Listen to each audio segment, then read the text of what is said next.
সপ্তম শ্রেণীর প্রিয় শিক্ষার্থীবৃন্দু, তোমাদের গণিত বইয়ের 16 পৃষ্ঠার দুইটি অঙ্ক করে দেখাবো। 16-17 বলছে একটি ক্ষেতের ধান কাটতে শ্রমিক নেওয়া হলো। প্রত্যেক শ্রমিকের দৈনিক মজুরি তাদের সংখ্যার 10 গুণ। দৈনিক মোট মজুরি হলো 6,250 টাকা হলে শ্রমিকের সংখ্যা কত? দেখো, শ্রমিকের সংখ্যা যদি আমরা করতে যাই, ধরি শ্রমিকের সংখ্যা সমান সমান এক্স জন ধরি। দেখো, একজনের দৈনিক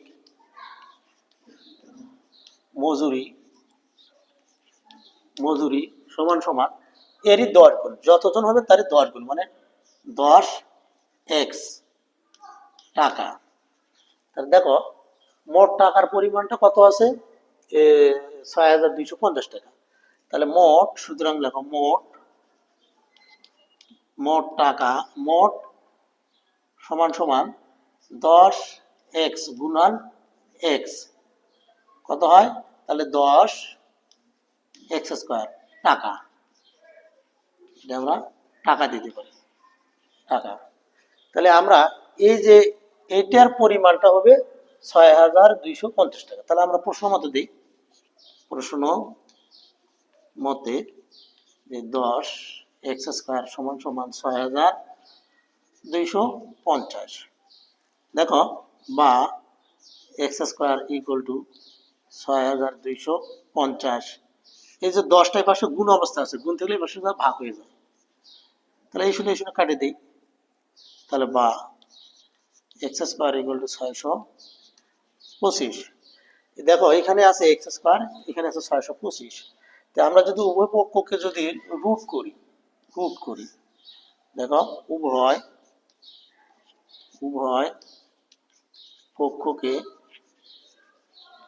পক্ষকে রুট দ্বারা গুণ করি। দেখো, এই স্কোয়ার রুট কাটে যাবে, তোমরা একটা লাইন বাড়াইতে পারো। বা এক্স সমান সমান, দেখো, যদি আমরা এখানে রুট দিই, দেখো 25 গুণন 25 হয়। দেখো, বা এক্স ইকুয়াল টু, তো দেখো এখানে কয়টা 25? 2টে 25। 25 রুপে স্কোয়ার দিই, এই স্কোয়ার রুট কাটে গেছে। তাহলে দেখো, 25 গুণন 25 করলে 625 হয়। তাহলে কত পেলাম আমরা? সুতরাং এক্স ইকুয়াল টু 25 জন। উত্তর 25 জন, এটাই উত্তর। এখন দেখো 17 নম্বরটা কি বলছে। 17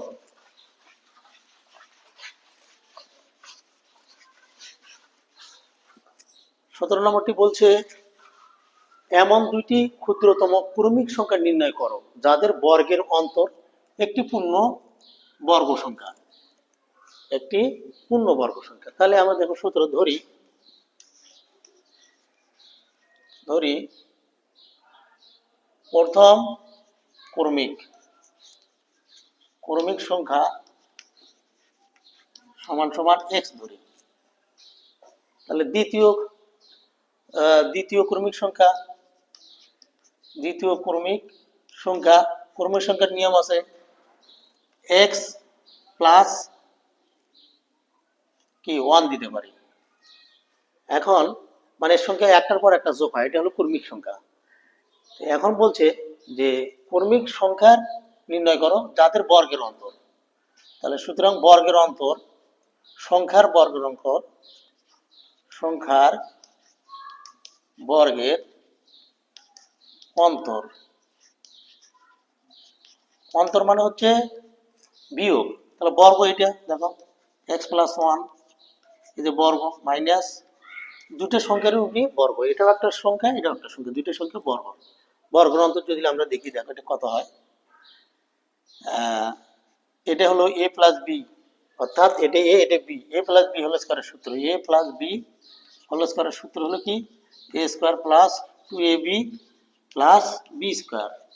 এটা এই এক্সটা হলো এ আর ওয়ানটা হলো বি, তাহলে সূত্র করলে আমাদের কি হয়, x square minus 2x, one লেখার দরকার নেই, ওয়ান দিলেও দিবা, মাইনাস ওয়ান স্কোয়ারটা দিয়ে দিলাম, মাইনাস এক্স স্কোয়ার সমান সমান এক্স স্কোয়ার মাইনাস প্লাস, এখানে সরি প্লাস প্লাস 2x, এক দিয়ে গুণ করলে এটাই হবে, প্লাস ওয়ানের উপরে বর্গ করলে ওয়ানই হয়, মাইনাস এক্স স্কোয়ার, এই প্লাস মাইনাসে কাটে যায়, তাহলে থাকলে কত 2x প্লাস 1। এখানে যদি আমরা যদি দেখো এখানে এখানে x ইকুয়াল টু যদি 1 2 3 4 5 ইত্যাদি ইত্যাদি ইত্যাদি ধরি ইত্যাদি সংখ্যা ধরি, তাহলে আমাদের দেখো এখানে লেখা যাবে কি, যে ক্রমিক সংখ্যা, তাহলে ক্রমিক সংখ্যা হবে প্রথম ক্রমিক সংখ্যা, এখানে লিখতে পারি x ইকুয়াল টু, যদি x সমান সমান 1 হলে প্রথম ক্রমিক সংখ্যা কোনটা দিয়ে করে নির্ণয় করবো আমরা, এই যে 2x প্লাস 1, তাহলে দেখো x এর মান কত ধরবে, 1 হলে দেখো গুণন 1 প্লাস 1 কত হয়, 2 কে 2 1 3 হয়, এটা একটা কি পূর্ণবর্গ সংখ্যা,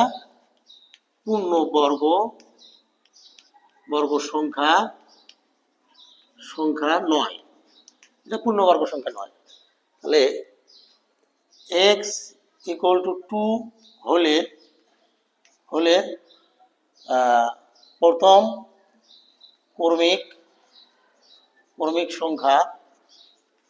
সংখ্যা দেখো এখানে ওই 2x প্লাস 1 সমান কত হবে, x এর মান কত ধরছি আমরা 2, তাহলে 2 বসাই, যোগ 1 কত হয়, 2 2 4 একে 5, তাহলে এটাও একটা কি পূর্ণবর্গ সংখ্যা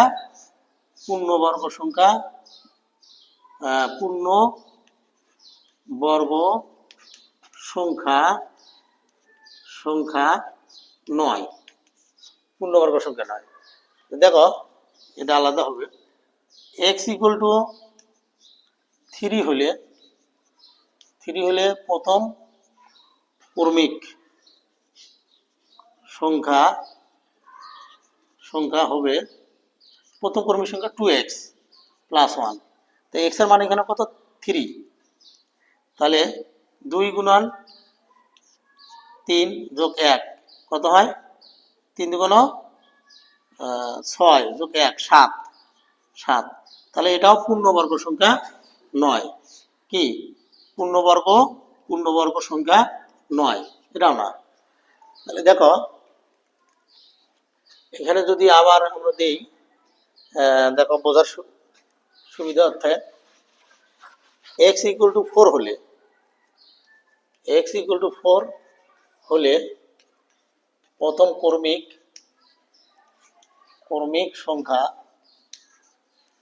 সংখ্যা কত, ওই সূত্রটি 2x প্লাস 1, তাহলে x ইকুয়াল টু যদি 4 হয় দেখো, তাহলে 2 গুণন কত 4 যোগ 1 কত 8 আর 1 9 হবে, এটা হবে কি পূর্ণবর্গ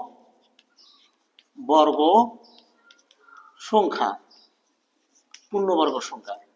কেন পূর্ণবর্গ সংখ্যা হলে দেখো, যদি আমরা পূর্ণবর্গ সংখ্যা কেমন হয়, যে 9 কে যদি আমরা করি, দেখো 9 সমান সমান কত 3 গুণন 3, তাহলে 3 রুট স্কয়ার, এই স্কয়ারটাই মানে কি বর্গ, তাহলে আমরা যদি এটাকে রুটও করি তা হবে 3, তাহলে এটা কত হবে 4, তাহলে প্রথম ক্রমিক সংখ্যাটা কত হলো, সুতরাং প্রথম ক্রমিক সংখ্যা সমান সমান 4, তাহলে এই যে দ্বিতীয় ক্রমিক সংখ্যাটা কত হবে, তাহলে দ্বিতীয় ক্রমিক সংখ্যা তাহলে কত আছে, x plus 1, x plus one সমান কত হয় 4 যোগ 1 কত হলো 5। তাহলে উত্তর হবে আমাদের কত, উত্তর 4 এবং 5 এটারই বর্গ অন্তর। 5 এর বর্গ অন্তর হচ্ছে 5 5 25, 25 রুট করলে হয় 5। এই দুটোই হলো আমাদের বর্গের অন্তর। সপ্তম শ্রেণীর শিক্ষার্থীবৃন্দু, আমাদের গণিত বইয়ের 16 পৃষ্ঠার 18 নম্বর অঙ্ক সমাধান করে দেখাবো। দেখো, একটি শূন্যতলকে 6 7 8 সারিতে সাজানো যায় কিন্তু বর্গ আকারে সাজানো যায় না। এখানে ক নম্বর বলছে 8 এর গুণনীয়কগুলো বের করো। দেখো ক যদি আমরা সমাধান করি, ক এখানে 8 কে আমরা উৎপাদক করে দেব। 2 দিয়ে ভাগ করলে 4, 2 দিয়ে ভাগ করলে 2। তাহলে আমরা লিখতে পারি সুতরাং 8 এর গুণনীয়ক গুলো হলো কত কত হবে। তাহলে দেখো একও কিন্তু হয়, এভাবে লেখা যায় যে 1 গুণন 8, তারপরে 2 গুণন 4 8, আবার 1 গুণন দিছি, তাহলে এটাই হবে। তাহলে কত হয় 1, দেখো 2 4 8, এই 8 এর গুণনীয়ক গুলো বাইর করে দেখাইলাম। এরপরে দেখো খ কি বলছে, খটা বলছে যে সৈন্য সংখ্যাকে কোন ক্ষুদ্রতম সংখ্যা দ্বারা গুণ করলে বর্গ আকারে সাজানো যাবে তা নির্ণয় করো। এখানে সৈন্য সংখ্যা হলো 6 7 8। এটা যদি আমরা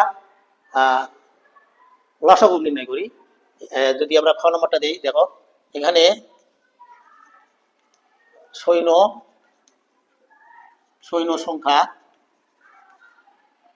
কত, সৈন্য সংখ্যা 6 7 ও 8 এর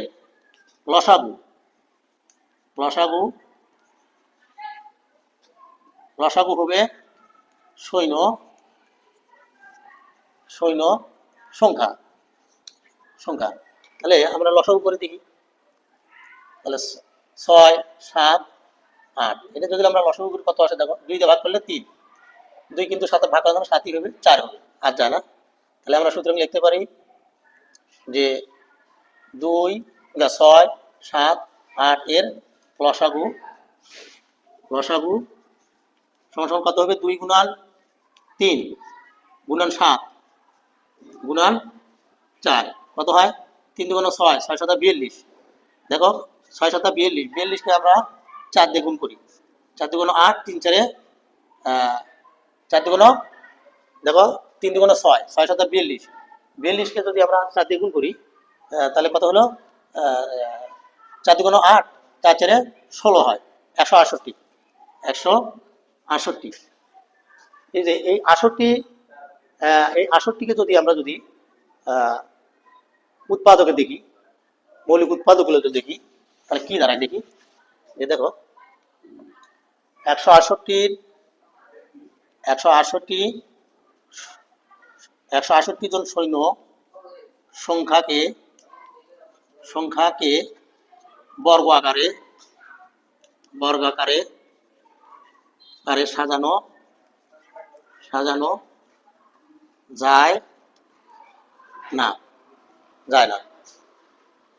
তাহলে দেখো যে 168, সুতরাং 168 যদি আমরা 2 দিয়ে ভাগ করি, 168 অর্ধেক কত হয়, দেখো 2 দিয়ে ভাগ করলে 8 4, আবার 2 দিয়ে ভাগ করি কত হবে, তাহলে দেখো 42, 42কে যদি 2 দিয়ে ভাগ করি 21, 21কে 3 দিয়ে ভাগ করলে 7 হয়, তাহলে 7 হয়।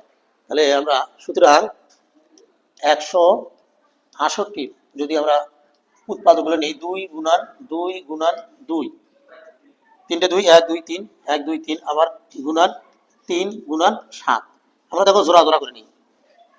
এখানে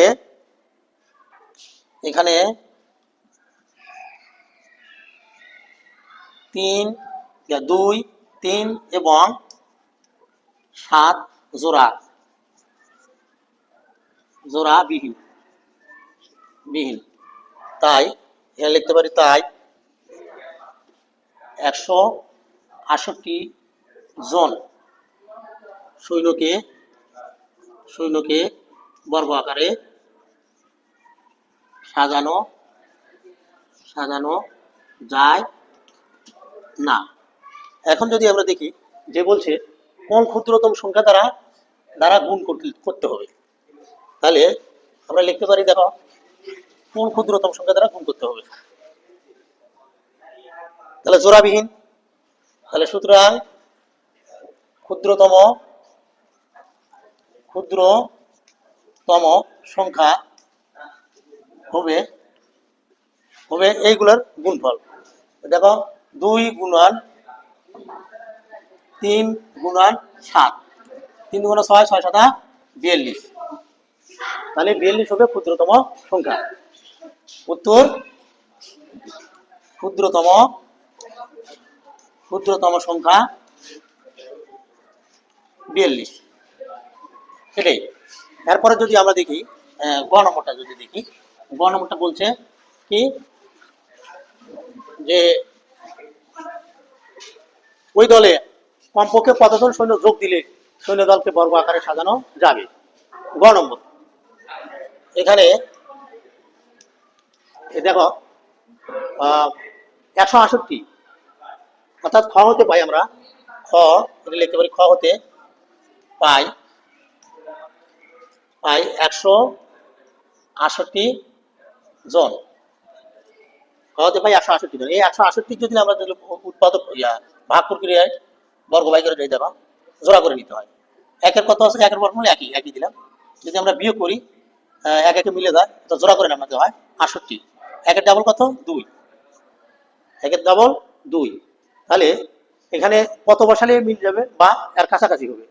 তা আমরা আমরা দেখি, দেখো 2 বসাই, 2 এখানে 2, তাহলে হবে 2, যদি 3 বসাই তাহলে গুণ করলে বেশি হয়ে যায়, 23 হয়ে যায়। 23 কে 3 দিয়ে গুণ করলে দেখো, 23 কে 3 দিয়ে গুণ করলে 3 3 9, 3 2 6 হলে কত 69, আর এখানে আছে 68।